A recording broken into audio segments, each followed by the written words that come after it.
तो गुरु जैसे कोई कैरेक्टर होता है, फर्स्ट टाइम हम किसी मूवी में देखते हैं, उसकी एक्टिंग परफॉर्मेंस से हम बहुत ज़्यादा भाई इंप्रेस होते हैं, तो यार दिल से एक ये हो जाती है, बंदे ने तो यार दिल जीत लिया। ऐसे ही कुछ परफॉर्मेंस है सरिंदर पाल बिकी का, जिनकी मैंने फर्स्ट परफॉर्मेंस देखी थी भाई सतलज मूवी में, जो कि एक दिन के लिए रिलीज हुई थी OTT के, उसके बाद हटा दिया गया था। एंड उस बंदे ने उसमें पुलिस का रोल अदा करने के बाद जो चीज़ दिखाया था ना भाई, जिस हिसाब से क्रूरता एक पुलिस वाले के अंदर होनी चाहिए या फिर विलन के अंदर होनी चाहिए, वो सारी चीज़ उसमें देखने को मिली थी। और भाई अच्छी तरीके से उसमें से प्रभावित हुआ था।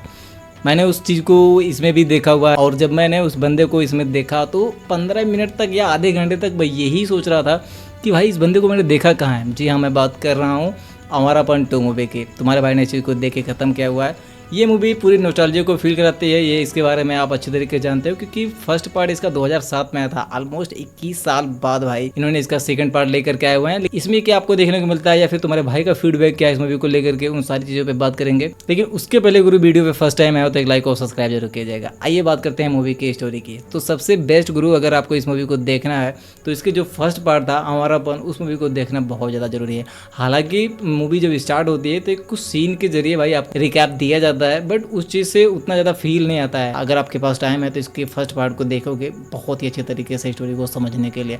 एंड एक चीज़ मैं बताऊं गुरु, तो इस मूवी में जिस हिसाब से चीज़ों को दिखी है या फिर उसकी स्टोरी जो दिखी हुई है, सबसे बेस्ट बात करते हैं इमरान हाशमी की। बहुत सारा साल से भाई बंदे की जो परफॉर्मेंस है वो बहुत ज़्यादा वीक जा रही है। किसी मूवी में हाथ डाल रहा है तो वो फ्लॉप ही जा रही है। टाइगर 3 में कितनी अच्छा एफर्ट लगाया था, लेकिन उसमें आई थिंक भाईजान या फिर उसके राइटर की वजह से भाई वो मूवी कितने ज़्यादा खड्डों में गई हुई है। और बर्ड्स ऑफ बॉलीवुड में एक डायलॉग सुना था आपने, जहाँ पे राहुल चौहान ने मारा था कि अक्खे मुंबई एक तरफ और उसके बाद अपने इमरान हाशमी एक तरफ। यहाँ पे देखा हुआ है यार, क्योंकि जिस हिसाब से नॉस्टैल्जिया को बेचा गया है भाई, फॉर एग्जांपल गदर कितनी कल्ट क्लासिक थी, उसका भाई सेकेंड पार्ट बना तो कितनी ज़्यादा हाई लेवल की सुपर हिट हो गई।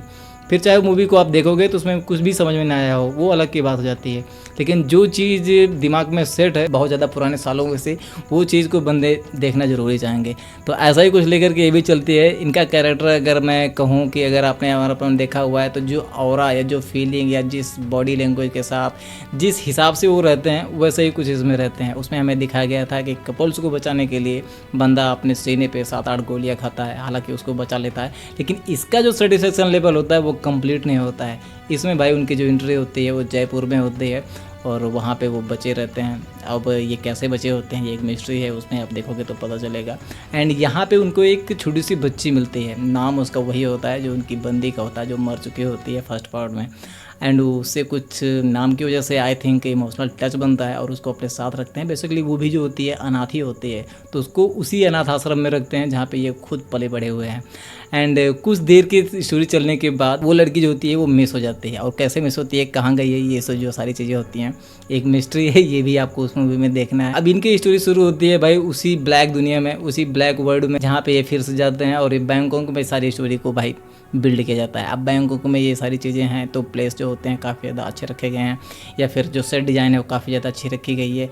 इमरान हाशमी की परफॉर्मेंस की बात करूं तो मैं उनसे कुछ खास इंप्रेस नहीं हुआ है, क्योंकि हो सकता है कि राइटर की वजह से उनके लिए कुछ खास लिखा ना गया हो, लेकिन बंदे ने जो करके दिखाया हुआ है एक बड़ी पर्दे पर देख करके, उसकी हेयर स्टाइल बड़े बड़े बालों के साथ थोड़ी सी बॉडी जो है वो इंक्रीज़ हुई है as a compare first part से, तो वो चीज़ें जो होती हैं वो देखने में अच्छी लगती हैं। एक्शन सीक्वेंस जो होते हैं वो भी काफ़ी ज़्यादा आपको हिट नहीं करते हैं, क्योंकि वो 2010 या फिर 2000 के बीच के जो टाइम काल थे उस बीच में जो एक्शन सीक्वेंस को सेट किया जाता था वही जो सारी चीज़ें होती हैं इसमें देखने को मिलते हैं।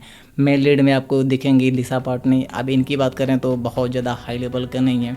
ग्लैमर को मेंटेन करने के लिए आई थिंक इनको यहाँ पे रखा गया है। इनकी जो एक्टिंग परफॉर्मेंस है वो ग्रुप बहुत ज़्यादा वीक है मेरे हिसाब से। अगर आपको इनकी ड्रेसिंग सेंस, इनकी बॉडी लैंग्वेज या फिर कुछ अंदरूनी टच आपके अंदर है इनके साथ तो अब इनको देख सकते हैं। अदरवाइज मैं अगर इनको हटा भी देते तो कुछ स्टोरी में बिगड़ने वाला नहीं था। और सबसे इम्पोर्टेंट जो मुझे मूवी में मैं एक्सेप्ट नहीं किया था कि यार इतना कुछ बंदा करके दिखाएगा, वो अमिका गब्बी के भाई हैं पूरन गब्बी। बंदे का जो एक्टिंग परफॉर्मेंस मैंने देखा है, उसका उसकी जो स्टाइल देखी है मैंने, यूँ मान लो कि सुई की नोक पे बंदा वो एक्टिंग कर रहा था। थोड़ी सी भी ओवर एक्टिंग अगर कर दे तो भाई वो क्रिंज साबित हो जाएगी, या फिर थोड़ा सा डल उसके नीचे कर दे तो वो बंदा एकदम से बकवास लगेगा। बड़े बाप की बिगड़ी हुई औलाद होती है, जो चाहिए मुझे तुरंत ही चाहिए, नहीं तो फिर मैं उसके फुदकने लगूंगा और उस तोड़ फोड़ कर दूंगा, इनकी सनकी टाइप का एकदम से समझ लो। और उसका रिएक्शन जो होता है, बात करने का तरीका जो होता है, वो भाई नेक्स्ट लेवल का होता है।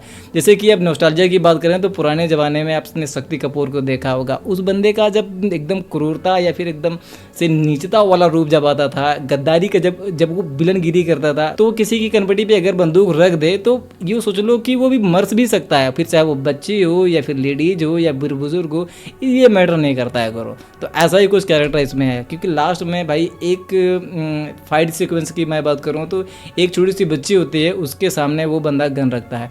हालांकि उस बच्ची का रिएक्शन भी आप देखोगे एकदम नॉर्मल सी खड़ी रहती है, कुछ डर नहीं होता है, लेकिन भाई वहाँ पे वो बंदा जो करके दिखाया है ना यार, उससे आप खुद से डरोगे यार कि हाँ यार ये बंदा साला अजीब है यार। इस बंदे के ऊपर तो ह्यूमन टच कुछ है ही नहीं, मतलब एक जो ह्यूमन साइकोलॉजी होती है वो तो साला काम ही नहीं कर रही है। तो ये बंदा जो है वो नेक्स्ट लेवल का है।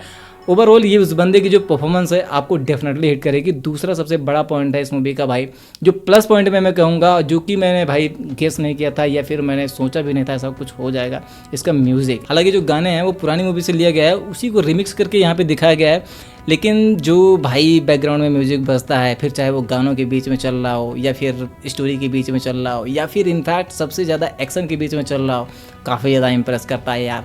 तो ओवरऑल ये हम कह सकते हैं कि मूवी को अगर इमरान हाशमी ने अपने कैरेक्टर परफॉर्मेंस से उठाया हुआ है या फिर उस बंदे ने अपने विलनगिरी पे उठाया हुआ है, तो भाई समझ लो 50% जो कोशिश है वो भाई म्यूजिक के ऊपर है, और वो चीज़ जो होती है बहुत ही अच्छी तरीके से काम करती है। एंड गुरु अगर आप कुछ निगेटिव की बात करें तो पूरी मूवी को आप प्रेडिक्ट कर सकते हो, प्रेडिक्शन लेवल के भाई पूरी की पूरी स्टोरी चलती है।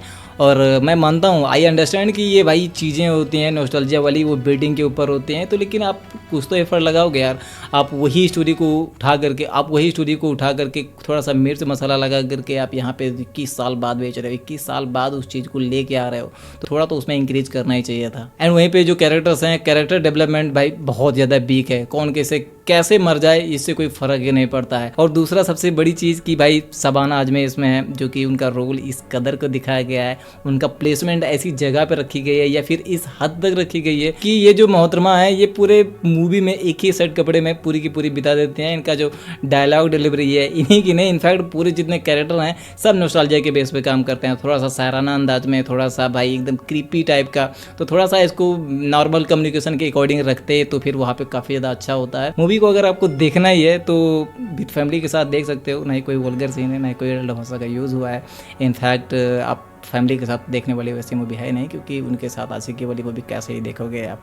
ओवरऑल मूवी जो है एक वन टाइम वॉच है। अगर आप हमारापन मूवी आपको अच्छी लगी थी तो ये मूवी डेफिनेटली अच्छी लगेगी।